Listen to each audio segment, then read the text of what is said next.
Olá, eu sou o professor Carlos Eduardo Volante, você está no curso DNA do Direito e neste módulo vamos tratar de regularização de motor. A princípio, motor novo e no final desta aula eu vou falar sobre regularização de motor que já é antigo e não tem numeração. Quando nós falamos em motor novo, nós estamos falando daquele motor com nota fiscal, comprado diretamente do fabricante ou de uma loja revendedora de um motor virgem, é assim que o Detran chama esse tipo de motor, motor virgem, que é aquele motor que não tem nenhuma numeração e que ainda não foi utilizado. A necessidade para a colocação desse motor pode decorrer do desgaste, de um dano no motor antigo ou em caso de furto ou roubo em que há adulteração do motor antigo e aí tem que colocar um motor novo. Essa regularização de motor é um procedimento burocrático, mas não é tão difícil assim. Eu digo que é burocrático porque tem certas etapas e certos requisitos e documentos que vão ser exigidos, mas que dá para fazer independentemente de um despachante. Por isso que eu falo que também ele é simples. Burocrático porque exige uma necessidade de vistoria, de documentação para ver se o motor não é roubado, qual a procedência desse motor.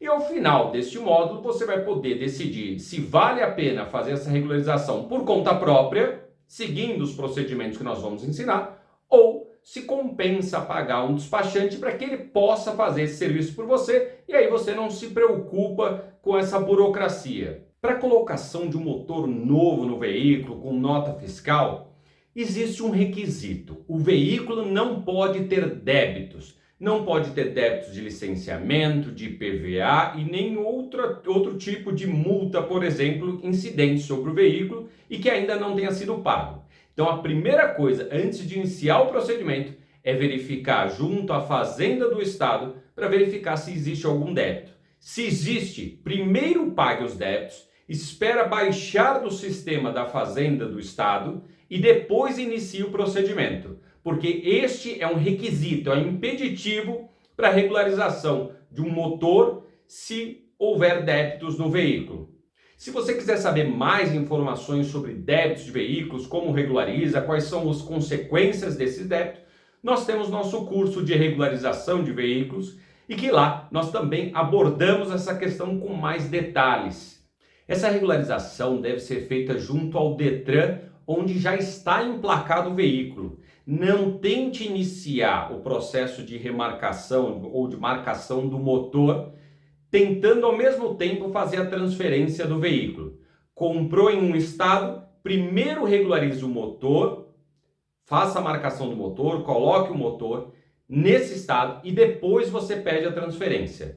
Em geral, os Detrans não aceitam esse procedimento conjunto. Então, primeiro faça a regularização do motor e depois faça a transferência.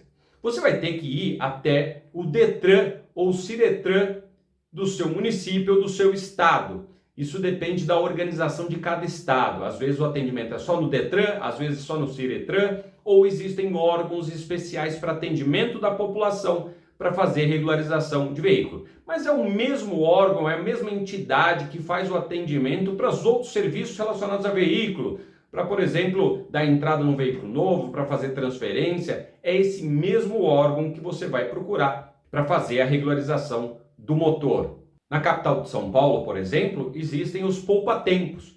O poupa-tempo é um desses órgãos que você pode procurar para fazer esse processo de regularização, onde você vai dar entrada na documentação que nós vamos explicar e também solicitar os modelos de requerimento que são exigidos e o preenchimento. Mas afinal, quem pode fazer esse procedimento?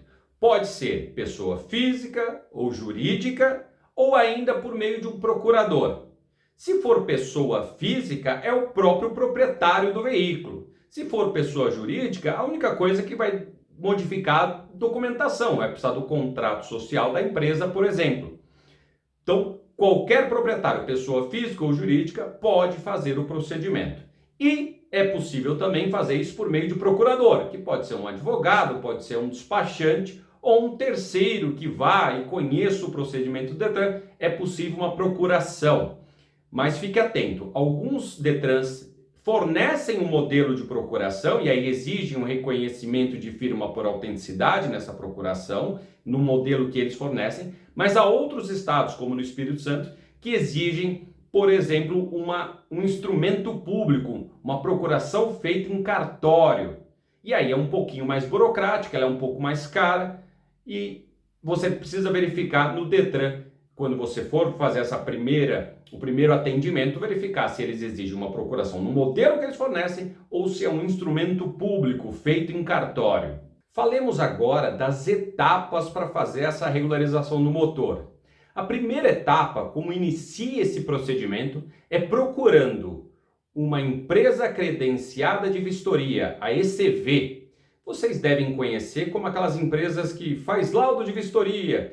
Existem várias empresas espalhadas nesse sentido, são empresas que são credenciadas pelo Detran para fazer esse tipo de vistoria. É a mesma empresa que faz a vistoria para transferência de veículo, que faz dar o laudo completo sobre se o veículo já foi batido, sobre adulterações eventualmente no veículo. Essa mesma empresa. Então você vai lá e vai informar que quer um laudo de vistoria para regularização de motor novo. E eles vão fazer esse procedimento para vocês, vão emitir um laudo. Então você já está com o veículo, já está com o motor dentro do veículo, não adianta querer fazer o procedimento sem ter instalado o motor. Primeiro você vai instalar o motor junto ao mecânico de confiança, vai até essa empresa credenciada de vistoria para que eles possam emitir o laudo.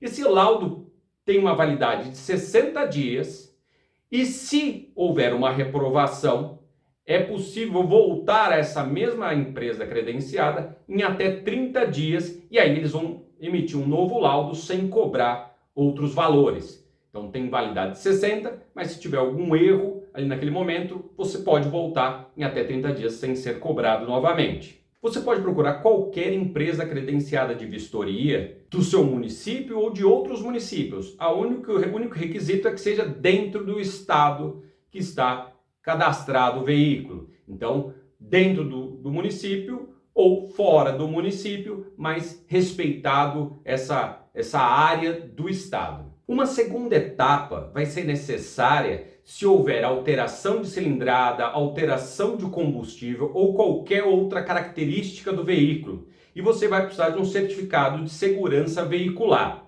Como regra, só se houver essas alterações é que você vai precisar desse certificado.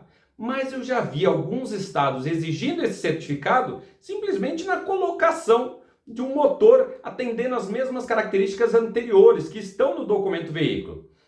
Não é o correto, daria para brigar com a entidade, mas o custo judicial não compensaria brigar com eles. Mas como regra, então, esse certificado de segurança veicular só vai ser cobrado e deverá ser cobrado se houver alteração de características do veículo. Então, o veículo era de um motor 1.6 e você está colocando um motor 2.0. Legal, então agora você vai precisar desse certificado de segurança veicular. Esse CSV, o Certificado de Segurança Veicular, é emitido por uma instituição técnica licenciada, as ITLs, que são homologadas também pelos Detrans dos estados. Então você precisa entrar no site do Detran ou ir até o Detran para saber a lista dessas entidades. Não é qualquer instituição, não é qualquer empresa que pode emitir esse tipo de certificado. Tem que ser essas apenas as homologadas e que estão então autorizadas a emitir esse documento. Esse certificado serve para garantir que foram colocadas as peças corretas e que houve a montagem correta dessas peças, para garantir então a segurança na circulação desse veículo. Esse é o mesmo certificado, por exemplo, quando um veículo é rebaixado ou quando tem alterações nas características do veículo. Precisa desse certificado de segurança veicular. Pode ser por um cinto de segurança, que é um outro tipo, precisa ver se esse cinto estava autorizado, se ele é certificado, e essa empresa é que vai fazer essa confirmação. Legal! Fez o laudo de vistoria, se for necessário também o certificado de segurança veicular. Agora sim, depois que você conseguiu o laudo e eventualmente, se necessário, esse certificado de segurança veicular, é que você vai procurar o posto de atendimento do Detran, do Ciretran ou outro órgão que o Detran indique para você dar entrada na documentação. Perceba que até agora Eventualmente você só foi ao Detran, entrou no site para imprimir alguma guia, algum documento, ou para confirmar se a entidade é certificada ou não. Mas é nesse momento, só depois do laudo de vistoria e só depois, se preciso, desse certificado de segurança veicular, é que você vai dar entrada então na documentação do veículo junto ao Detran. Mas não se empolgue muito, porque apesar de estar dando a entrada da documentação, o procedimento não vai se encerrar aqui. Existem outras etapas. Essa é uma primeira etapa para iniciar o procedimento, em que você vai ter que apresentar uma série de documentos, mas depois vai precisar de nova vistoria e nova documentação. Tá? Vamos para o slide para ver quais são os documentos que são exigidos nesse primeiro momento. Temos lá o documento de identificação da pessoa, que pode ser o RG, a CNH ou outro documento que identifique a pessoa e que tenha foto. O cadastro de pessoa física, em geral, o RG, por exemplo, já consta, o CPF poderia ser dispensado, mas se não, precisa dele. E lembrando, o original, tem que levar o original lá no dia.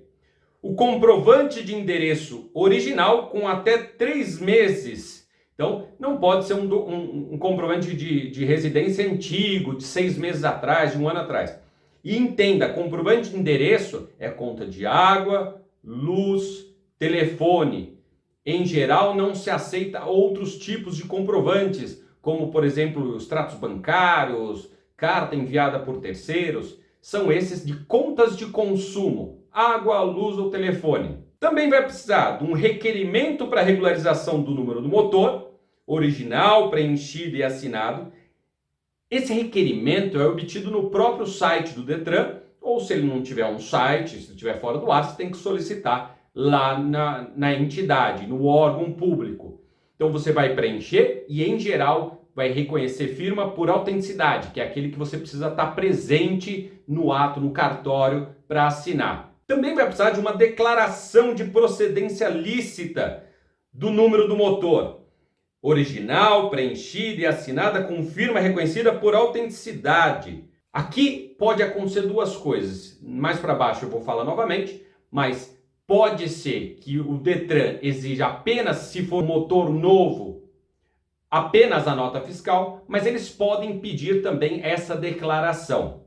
Essa declaração vai ser indispensável se não é um motor novo. Você tem um motor, nunca foi marcado, mas não tem a nota fiscal dele. É um motor antigo que constava de veículos até 1988, que eles não eram marcados, e você quer instalar no veículo. Não é o caso do motor novo, eu vou abordar isso mais para frente, mas então é possível que exijam essa declaração de procedência do motor. Também vai precisar do certificado de registro de licenciamento do veículo, o CRLV, que hoje a maior parte já é o eletrônico, por isso que esse CRLV-E. Impresso em folha sulfite branca A4, sem timbre, sem marca d'água ou equivalente. Vai entrar no aplicativo e vai mandar exportar isso, imprimir isso, sem qualquer outro timbre, outra marca. Também, se for um veículo anterior a 31/12/2020, deve ser apresentado o CRV em papel moeda, aquele documento verde que você anda com o veículo. Então, ou é nos moldes novos, que é a partir de 2020, que aí você já tem o documento eletrônico, ou do modelo antigo, antes de 2020, que você tem aquele papel moeda verde. Vai precisar ainda do laudo de vistoria, por isso que nós falamos, a primeira etapa é o laudo de vistoria. Então você vai ter que levar esse laudo já, o original ali nesse momento. Se for o caso também do certificado de segurança veicular, também vai apresentá-lo. O comprovante de pagamento de débitos, lembra que eu falei? Tem que estar tudo certinho nesse momento, senão o processo vai travar agora. Todos os débitos têm que estar quitados do veículo antes de chegar nesse momento. E, se for veículo novo, vai precisar da nota fiscal. Quando você comprar um motor novo com a nota fiscal, é importante o seguinte: se for o fabricante, você só precisa da nota fiscal do fabricante. Mas se for de um lojista, é interessante não só pedir a nota fiscal deste que te vendeu, mas também da entrada que teve isso no estoque dele, ou seja, de quando ele comprou isso do fabricante. Você vai precisar dessas duas notas, mas se for do direto do fabricante, só esta primeira nota.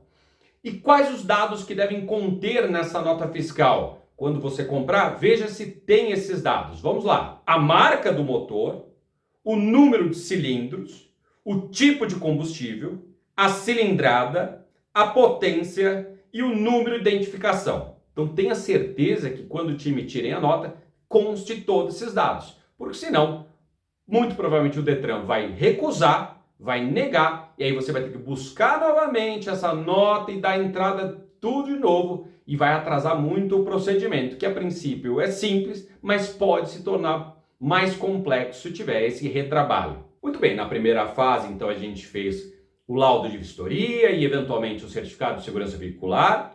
No segundo momento, a gente deu entrada com a documentação no órgão de atendimento do Detran, o Cidetran. E nessa terceira etapa é a etapa de análise desses documentos pelo órgão. O órgão vai analisar se atendeu todos os requisitos. Se a documentação está ok, se o laudo está ok, se o certificado de segurança veicular está ok, para então poder iniciar a etapa seguinte, a quarta etapa. Se for recusado, eventualmente você vai ter que atender alguma exigência do órgão de trânsito. Agora, se for aprovado, aí você vai para a próxima etapa. Nessa quarta etapa é uma revistoria. Você já não fez já a vistoria na primeira fase? Vai ter que fazer novamente. Se o órgão, então, o Detran, aprovou aquela documentação, deu ok, agora você vai fazer uma nova vistoria. Vai voltar na empresa credenciada para vistorias e eles vão emitir um novo laudo, um segundo laudo, mas agora com base nas informações que o Detran forneceu. E aí você vai poder, então, seguir o procedimento. Conseguiu, então, esse segundo laudo da revistoria? Você vai voltar ao órgão de atendimento. Então, vai voltar ao Ciretran, vai voltar ao Detran com este novo laudo.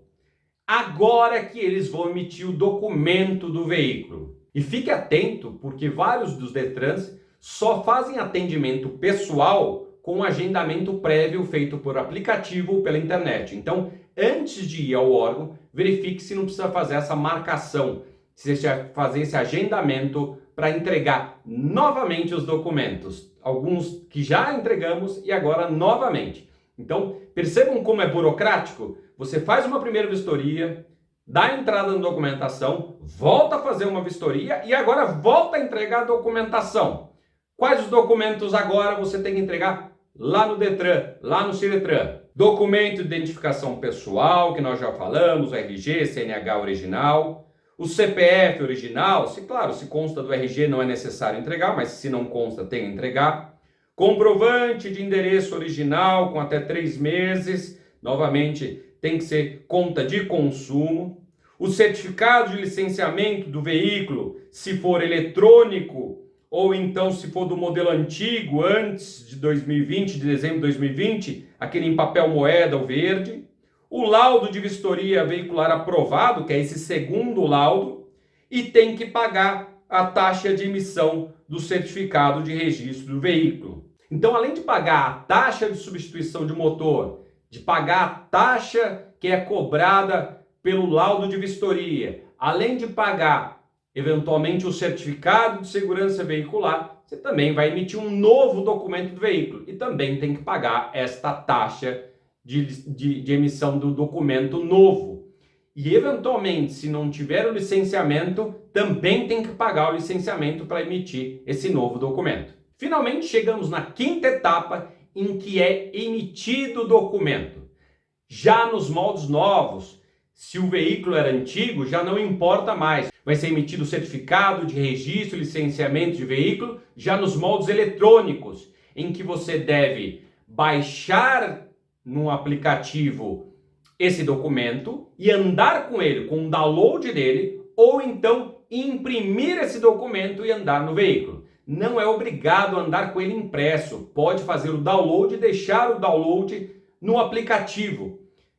E não fiquem assustados em andar no aplicativo. Mas se eu tivesse a internet, porque você faz o download. Então, mesmo se você estiver offline, você consegue acessar. Mas se quiser, por segurança, deixar uma via impressa, se esqueceu o celular ou por qualquer outra coisa, acabou a bateria, deixa documento também impresso lá no porta-luvas. E, em geral, a emissão desse novo documento leva até 8 dias. Então, em até 8 dias que você deu essa nova entrada, já com toda a documentação ok, eles vão emitir o certificado de registro e licenciamento de veículo eletrônico. Bom, e quais são meus custos? Quanto que eu vou gastar para isso?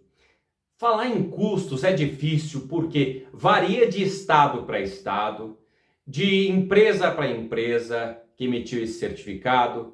Então, tem algumas variáveis. Eu vou dar uma média. Isso também porque você pode estar assistindo este vídeo num ano ou no outro ano. Também tem os aumentos que podem ter, os reajustes.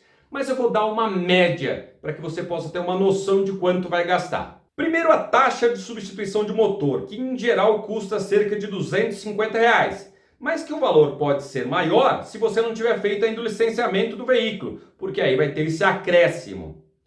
Também vai ter que pagar o laudo de vistoria, pela empresa credenciada de vistoria, que em geral, para esse tipo de vistoria, custa mais ou menos R$100.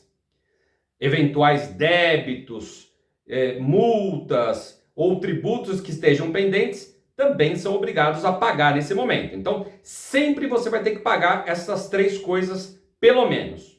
Mas, dependendo das características aí desse motor ou do que ocorreu no procedimento, podem ser cobrados ainda o certificado de segurança veicular, que é cobrado pelaquela instituição técnica licenciada, principalmente quando você altera a cilindrada, quando você altera o combustível, e custa mais ou menos R$400 este certificado. Em raros casos, também poderá ser cobrado o certificado de adequação à legislação de trânsito. Isso quando tiver alterações nas características do veículo e também precisa ver se essa empresa é homologada pelo Senatran para poder emitir esse certificado. E essa varia muito o valor para precisar ver qual é a característica que foi alterada. Então é difícil precisar este valor, mas entre R$500 a R$1.000. E aí, se houver também alterações na característica do veículo em relação à segurança, também pode ser exigida uma anotação de responsabilidade técnica que é fornecida pelo engenheiro que verificou, que projetou aquelas modificações ou que concordou com aquelas modificações.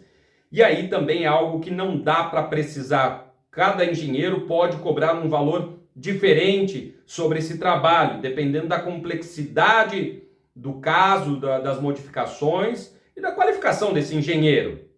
E, por fim, o despachante. Se você escolheu um despachante para fazer todo esse procedimento, para te auxiliar, dar as informações e dar entrada nessa documentação, em geral eles cobram de R$500 a R$700 para fazer a substituição do motor, colocar esse novo motor no seu veículo, pelo menos na base de dados do Sistema Nacional. Mas se for um motor sem nota, como é possível regularizar? Bom, fica primeiro minha dica. Colocar um motor novo pode ser burocrático, mas é tranquilo, é possível. Se for um motor com nota fiscal, não vai ter problemas, apesar dessa burocracia. Agora, colocar um motor antigo num veículo que você comprou, primeiro, se esse motor tiver já com uma numeração, esqueça, não vai conseguir. Vai ser um trabalho imenso ou não vai conseguir e não compensa. Mas, até 1988, os veículos não tinham a obrigatoriedade de ter o número do motor. Então é possível comprar um motor antigo sem numeração e aí você colocar no seu veículo. Então um motor antigo, mas que não tenha numeração. Isso é possível. Mas, novamente, tomem muito cuidado, saibam o que estão fazendo e os custos e as dificuldades que terão no momento de adquirir um veículo desse tipo. A minha recomendação é que não façam, mas se ainda assim insistir, é possível essa regularização. Vai ser um procedimento muito parecido com o que nós estávamos seguindo até agora, com algumas diferenças. Primeiro, você vai precisar de um laudo de vistoria. Se tiver adulteração no motor, você não vai conseguir remarcar. Então, por exemplo, você trouxe um motor novo, mas lá alguém remarcou, tentou apagar. Esquece, esse motor não vai conseguir ser colocado no seu. Então, se tiver adulteração, esquece. Mas se for um motor antigo sem número, aí dá para fazer o laudo já no seu veículo e prosseguir para as próximas etapas. Também vai passar numa empresa credenciada de remarcação. Não é qualquer um que faz essa remarcação. Cuidado, tem que ser autorizada pelo Detran. Eles vão fazer essa remarcação. E em geral, quando você verificar um motor que começa com sigla, por exemplo, SP, RS, significa que o motor era desses antigos e que foi remarcado, mas dentro das normas, e por isso recebe a sigla do estado onde ele foi marcado. Vai precisar de uma declaração de responsabilidade com as características do motor. E alguns Detrans ainda pedem que você pegue uma declaração, uma certidão na Polícia Civil para falar que aquele motor não foi objeto de crime, que ele foi furtado, roubado ou qualquer coisa nesse sentido. Depois de toda essa documentação é que você vai dar entrada no Detran ou no Ciretran. Aí vai fazer uma nova revistoria naquela empresa credenciada, mas agora você já deu entrada no Detran, já fez a remarcação no motor e eles vão dar um novo laudo que agora está tudo dentro das normas. E aí então vai ser emitido o documento nos moldes que nós falamos, em até 8 dias, já no modelo eletrônico. Para esse tipo de procedimento, ele acaba sendo mais caro e aí vai gastar entre 500 a 900 reais, fora despachante, só com o custo de laudos, de taxas e da remarcação do veículo, do motor do veículo. Muito bem, espero tê-lo ajudado. Se tiver alguma dúvida, me procure nas redes sociais, Cursos DNA do Direito, ou mande mensagem no nosso WhatsApp. Até mais!